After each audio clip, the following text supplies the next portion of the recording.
Welcome to the latest Baltic Triangle podcast, and this is a bit of a special edition because with me here in our fabulous studios is Professor Michael Parkinson from the University of Liverpool, whose new book is out, Liverpool Beyond the Brink, brackets, the remaking of a post-imperial city. So, welcome Michael.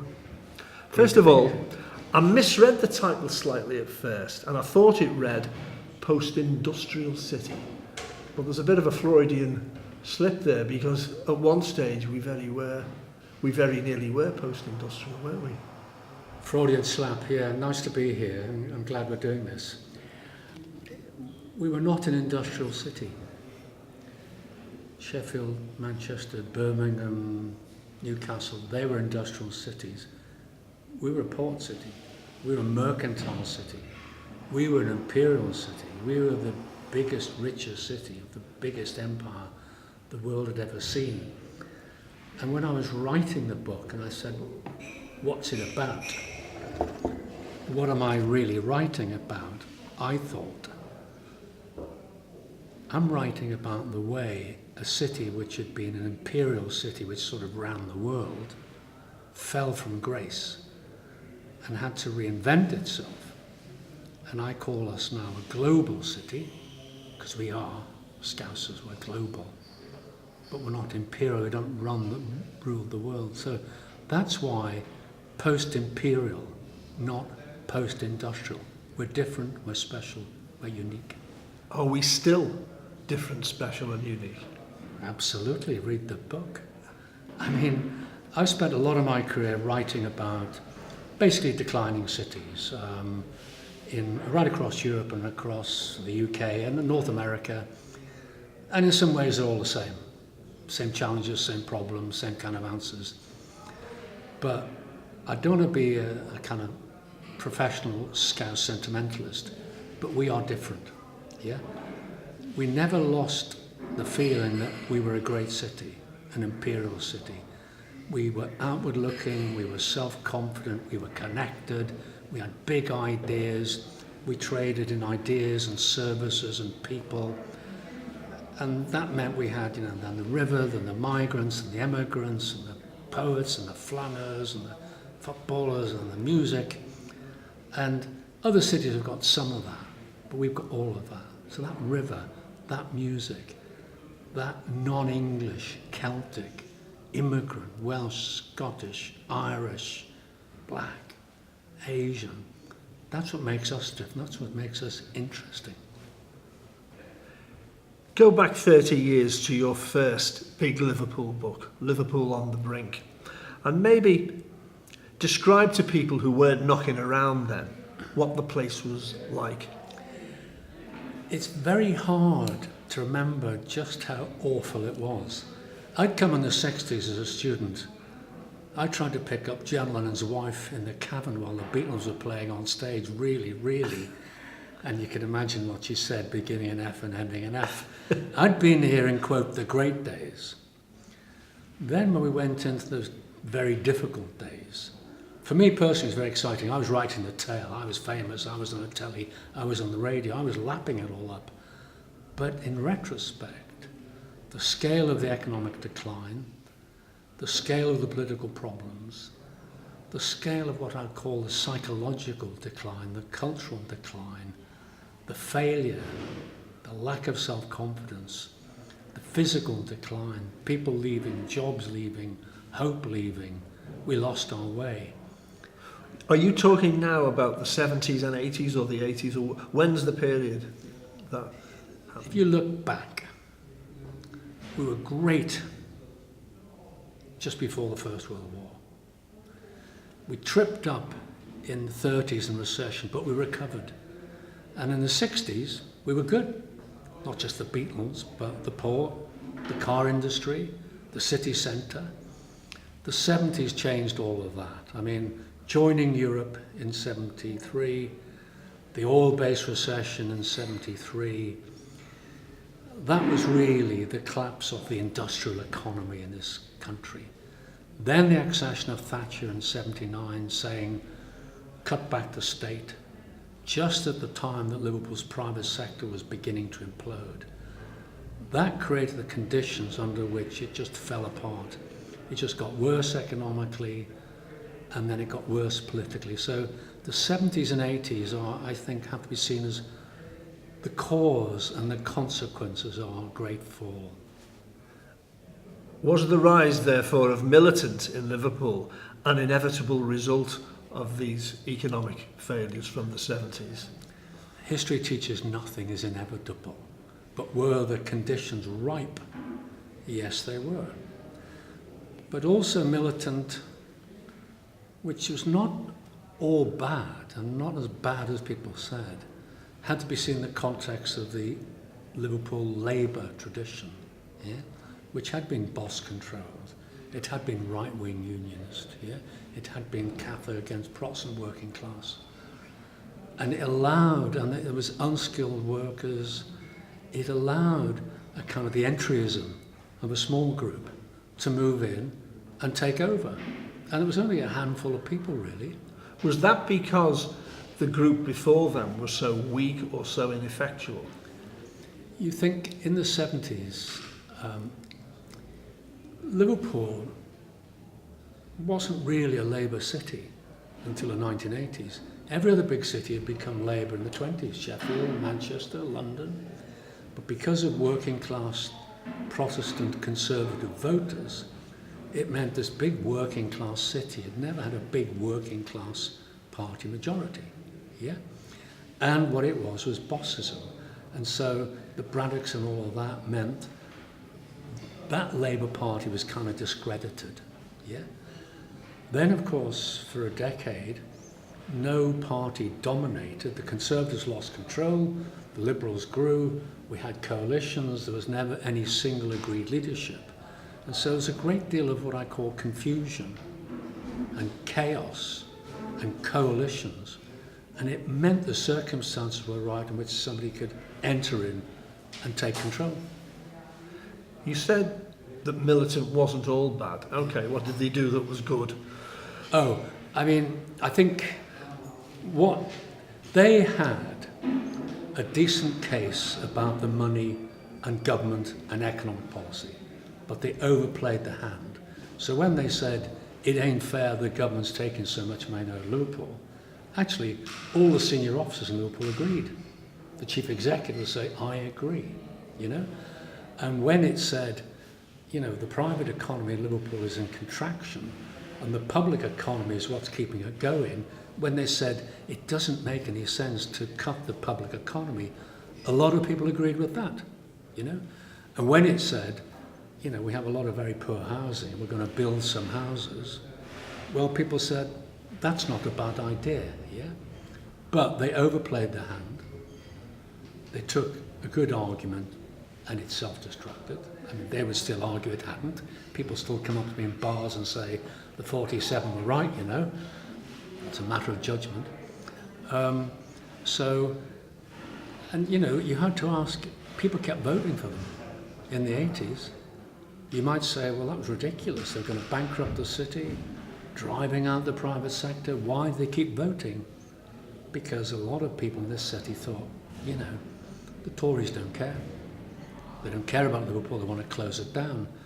So a lot of this was sort of, you know, militant against Thatcher, and it had some of that Scouse nationalism. Yeah?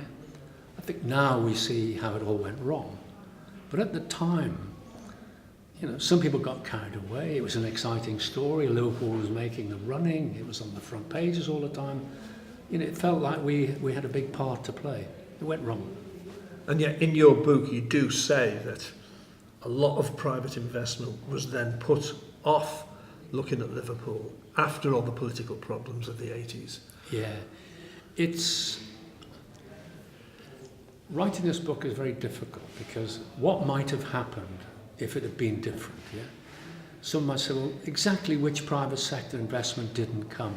But when I talk to then and now, different elements of the private sector in the city and outside the city, big and small, global and local, they say, you know, you couldn't invest in Liverpool because it was unstable. You couldn't take a business proposition to your board and invest. And so all the political hoo-ha said to the private sector, you can't do business there. And since obviously the fundamental economy was changing and our traditional industry were going out of fashion, we already were pushing, a heavy rock uphill. And to have the politics on top of it said the private sector, we can't go there. And I think 10 years and even longer. And still I have to say, if you talk to people in London who don't know very much about Liverpool, very often they still deal with those prejudices and myths about then and all the rest of it. So it's hard to quantify, but you would say for a decade or more, it always became a no-go area. It changed later on, as my book says, but for that period, it deterred private investment. And there are still echoes of that today. I was surprised by this because I've written a lot about Liverpool now, I've talked to a lot of people. I sort of assumed, do you know what, we're through that. A lot of people now know about the real Liverpool, the new Liverpool. They don't just associate what happened with the Militant and Hatton and Thatcher. They've forgotten all of that, and they don't talk about unemployed people and strikes and militancy. But in fact, some do. And a lot of people, quite grown-up senior people, encourage me to say, yes, do you know, one part of the challenge this city has is to get its story properly heard by the investor class and the political class and the influencing class in London. And one of the reasons I want to write the book now was I could say, look, this is a good news story. Look how far we've come. We know we've got a long way to go. This job isn't done. Nobody thinks it's done. Nobody. Not the university, not the politicians, not the private sector. But look how far we've come. And I say to people outside the city, if you're going to criticise us, at least come and look. If you come and then you criticise us, fine. But don't just trade in the casual racism and the cliches and the half-forgotten stuff of 30, 40 years ago. Come and see how much has changed. We're sitting in the Baltic Triangle. Who'd have thumped it? Who'd have said it? X thousand people working here, young kids, digital, creative, lifestyle, hotels, apartments, Liverpool, funky Liverpool. Who'd have thought it? And this came from below. So I'm saying, look, the place has changed. Come and see. That's all I'm saying. Come and see, take a look. If you don't like it after that, fine.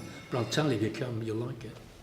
And how do you reckon the media has portrayed Liverpool in recent years? Do you think there has been a sea change? It used to be awful, didn't it, in the 90s and 80s? Yeah, I mean, it has changed. I mean, again, the book talks about the things which helped change the city, change the people, and change perceptions of it.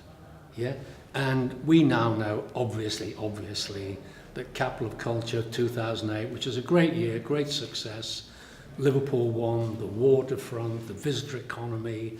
That did change, the elite's perceptions of the city and the media perceptions of the city. But the media is very diverse. Yeah, I speak to a lot of international people. They don't have these kind of myths and images of Liverpool. They just see it as a great place, football, Beatles, waterfront, history. So they don't carry all this baggage. So I think the picture of Liverpool now has improved, is better, is changing, because the place is changing. But are we through it? And do we still have more to do? We still have more to do. And we still have to, as I say in the book, sell our story better, be honest about it, what we've done, what we haven't done. And if you say, we know we haven't done that, we're going to do that next, people say, these are realistic people. So I think the key thing is fixing the city, and there's lots to be done there. But another key thing is having a real, authentic, honest story about where we were, where we are, who we are, where we're going, who's going to do it. And then say, look, this is a place you can live in, invest in, do business in. And I think then we have, a really good proposition. So which of the areas, talk us through some of the areas where you think we need to work more on in order to sell our story and get proper investment here in the numbers. Okay, I mean, the book says in great detail and great length how well we've come and what our big strengths are, okay? So just to get them said, the visitor economy, 60 million visitors, 50,000 employees, 4 billion GVA, hugely successful. I was nowhere 20 years ago, yeah? The port and logistics, it was our problem, now it's booming, yeah? Advanced manufacturing, chemicals, car industry, booming. And my bit, the university, the knowledge quarter, health, personalised medicine, life sciences, these are big drivers, yeah? The things we've got to work harder on, I say three things: place, productivity and people. Productivity. We need a bigger economy, more people employed, more businesses. That means we need more people in more skilled jobs. So somehow we've got to raise the skill level, starting in the schools, working our way through FE and HE, attracting and retaining skilled people, because that's the future, yeah? Are you, can I interrupt there? Are you confident that the people in charge understand that and are doing something about it? And I'm talking about the Metro Mayor and the City Mayor. Oh yeah, I mean, I think if you ask anyone now, what are the big things you've got to do? Skills, connectivity, housing. Yeah, we know this now. We know what we're good at, and we know what we've got to work on. Do we know exactly how to fix it? That's a different story. But skills, so we've got to do better on skills, yeah? The second thing I say, the book is about, I call it economic placemaking. And I say it's absolutely fabulous, and I show in great detail how we fixed the waterfront and the city centre and Speakcastle and the university quarter and near North Liverpool. I say all of this has been fantastic, and I show great detail. The big challenge for us, as we all know, is the bit of Liverpool which really hasn't yet shared, is North Liverpool. That's where the imperial economy was. The people there lived there and worked in the docks. When the docks collapsed, that area went down. That remains a huge challenge, and that's something we have to fix. It's not the only poor part of Liverpool, but it is the biggest poor part.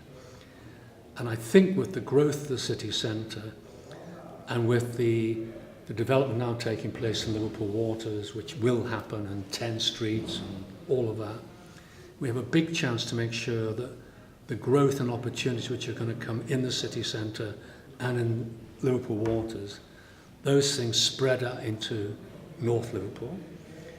I would say that both football clubs have really changed their position on this. Historically, Liverpool certainly, and I'm a Red, Liverpool Football Club paid no real attention to its community, even though it was there. Everton Football Club has done a huge amount in the community the last 10 years, and now the new leadership of the football club, CEO Peter Moore, they all recognise the two football clubs are the anchor institutions in North Liverpool. They are global billion-dollar concerns, you know, and they will continue to grow and attract investment and people. So they're an anchor, the university an anchor. So that area, we've got to get Peel, Liverpool Waters, the universities, the football club, the local authority, the colleges, to say, in 20 years' time, we're going to turn this around like we turned around Speakcastle. So one is about people and skills and poverty. We've got too many poor people in Liverpool. So not a lot of people haven't shared. So that's the first thing. Secondly, the whole area of North Liverpool.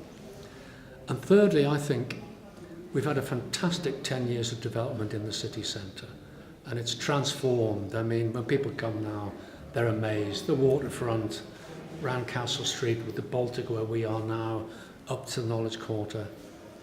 That's really great. I think it's really important we think about what kind of place do we want to be, for whom. So what kind of development do we want? What kind of buildings do we want to put up? What kind of people do we want living in the city centre? Is it families? Is it young people? Do we need schools? Do we need high-rise blocks? Do we need mixed housing? And we must make sure the quality of the development we do in the city is high, it's good. Because we have a big visitor economy. People come here because I say it's different and special, it's unique. We've got to preserve that, I mentioned the World Heritage Site. For me, this is not the biggest issue in the city, but it is an important issue. And somehow we want to say, yes, that's a good thing, let's preserve it. So I think getting people out of poverty and skilled, getting North Liverpool, and making sure all the growth that comes now is high quality. So in 20 years' time, we'll still have people saying, let's go to Liverpool. We'll still have students saying, let's go to University of Liverpool and LJMU because it's in Liverpool. Yeah? Let's investors say, do you know what? There's a market there. It's a good place to live. I can bring my family up. All of that, which is happening, we need to nourish and sustain quality development. We're grown up now.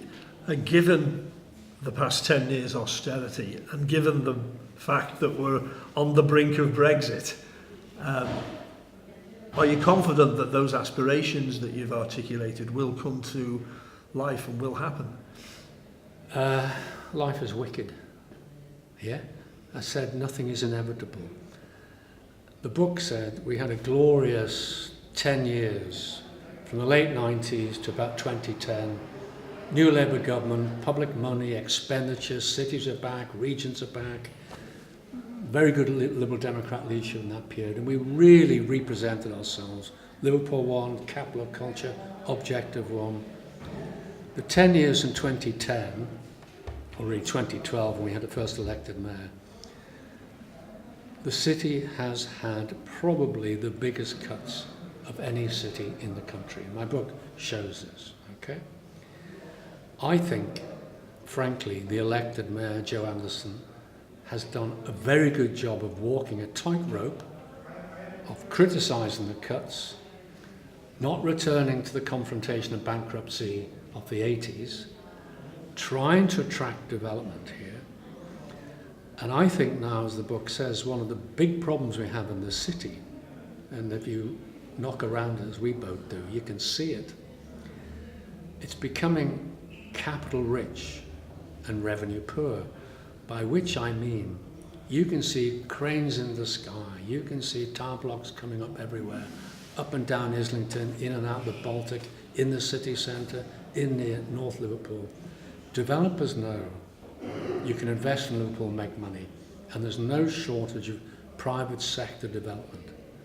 By contrast, the local authority, which is trying to, doesn't do the schools anymore, but look after the kids, look after the elderly, look after the public realm, look after libraries, do all that stuff. I mean, it has lost, and I'm sure it's true, something like 2/3 of its income in the past 10 years. So, is it going to be easy to kind of tackle these problems of housing and schools and poverty, given the stress on the city's finances? No, it's going to be difficult. And I don't want to cry wolf. I think actually the financial problems of the city are probably worse now than when the Militant were making the running 30 years ago. I really do. Yeah. Sitting here today, we don't even know whether Brexit will take place. And for some time I've said we won't, but we might. Now, when we entered Europe as a country, Liverpool got hit because we're a West Coast port and the East Coast port, so that hit us. Then Europe came in, gave us objective one money, that helped us, yeah? I think leaving Europe now is a risk for Liverpool. It's simply a risk. If you look at our exporting, probably 2/3 or more goes to Europe, yeah? I've said we're a post-imperial city. Can we trade with Latin America and Eastern Europe and Australia and Africa and Asia? In principle we can, because we're a West Coast facing port. We've now made a big investment in the port. The post-Panamax boats can come through. There are huge opportunities there, but they're hard. They're hard to do. And it might be that's what we have to do. So it does seem to me we had, I say, the rise of the aspiring European city from the late 90s to 2010. What I've described the last 10 years as continuing ambition in an age of austerity. So we have to continue to be ambitious, to be confident, to invest. The future is good, but you have to be realistic that there are big financial challenges, and getting that right is important. The government may change. My reading of what's going on in the country is people have now had enough of austerity. They don't want it, and they don't think it works, and nor do I. And I say in the book, Liverpool did very well in the 90s and noughties when New Labour was investing. It did pretty badly in the 80s when the Conservative government cut the money, and it's struggling. If you invest in Liverpool, you'll make money. Public investment will pay off. So there is another argument to be had about, the role of Liverpool in the national scene. Yeah? And that debate, I think, is to be had. And that's a big debate, an important one. I mean, linked to that is the occasional comparison we get to Manchester. And in your book, you say that it's not the most helpful comparison, but it's one that just springs naturally, doesn't it? Should we use them as a comparator? As you say, I'm not allowed to use the M word. Look, I say we're a global city. We have global aspirations, global markets in Asia and China and North America. We don't want to simply compare ourselves with, another place down the road. That's all true, yeah? But when you've grown up enough, you can say, well, look, actually, you can learn from other places. And I make a point about Manchester, a very well-known point, and I've made it many times, and many people have made it, about leadership, stability of leadership, and in particular, I talked about the way they've worked at a wider city regional level.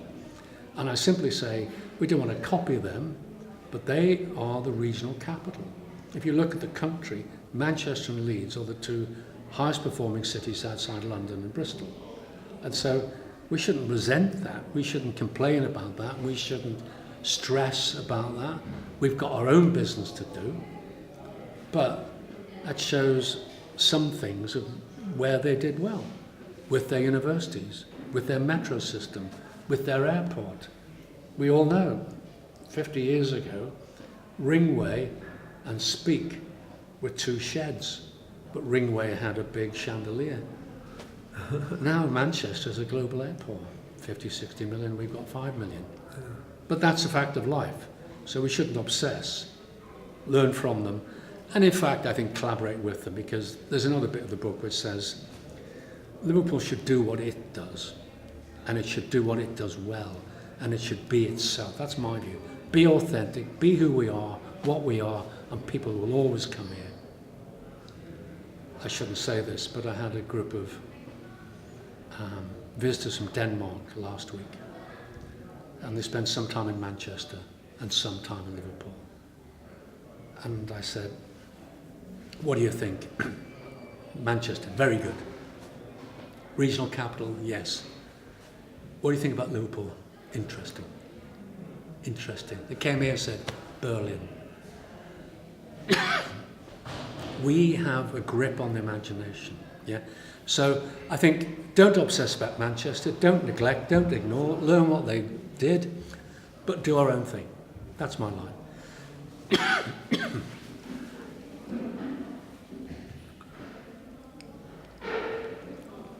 This vodka's good. And ultimately, would you say you're confident about our future? Oh yeah, I mean, you asked how long I've been here. I mean, I first went to Anfield in 1957, so and I've got a Citizen of Honour, so I'm an honorary Scouser, yeah? I'll tell you a story. Before 2008, I used to do a lot of lecturing across Europe and beyond. And the chairman said, we're very lucky today, we've got Professor Michael Parkinson, he comes from Liverpool, so he knows all about city failure. After capital culture, they'd say, very lucky you've got Professor Parkinson here today. He comes to Liverpool. He knows all about success. Yeah. So if you think how far down we were, and if you think how far we have come, and if, as you do, as I do, look at the way we did it, and look at the different experiments and initiatives, and look at the different parts that people played, I would say we now are on the way, you know? And I don't want to overplay the red card, but if you look at the kind of the change in the role of Liverpool Football Club in the last 5 years, becoming a global player, becoming a successful player, becoming a civic player. You look at the university, you know, we're not just at the top of the hill. You know, we have 50,000 students at the universities. It's more than 10% of the population. The universities, the hospitals, the research institutes, they will drive the Liverpool economy. We have global specialisms in infectious diseases, personalised medicine, sensors, advanced manufacturers, material innovation. We have in this city some hugely significant global things, a lot to work with. Yeah? So I say, we were there, we're here, these are assets, these are strengths. I look at the commitment around the city, I look at the private sector, I look at the politicians, I look at the universities, I look at the football players, I talk to the media. I really do sense people think, yeah, you know, we're on the way. We're not going back. We've been there. You know, we are going back to what we once were. Global, confident, ambitious, and I'm confident. And the book is Liverpool Beyond the Brink, and it's out in the shops now. And will there be one in another 30 years' time, you reckon, looking back on where we are today? Well, as we discussed earlier, our relative ages, that book may be written, but it definitely won't be written by me.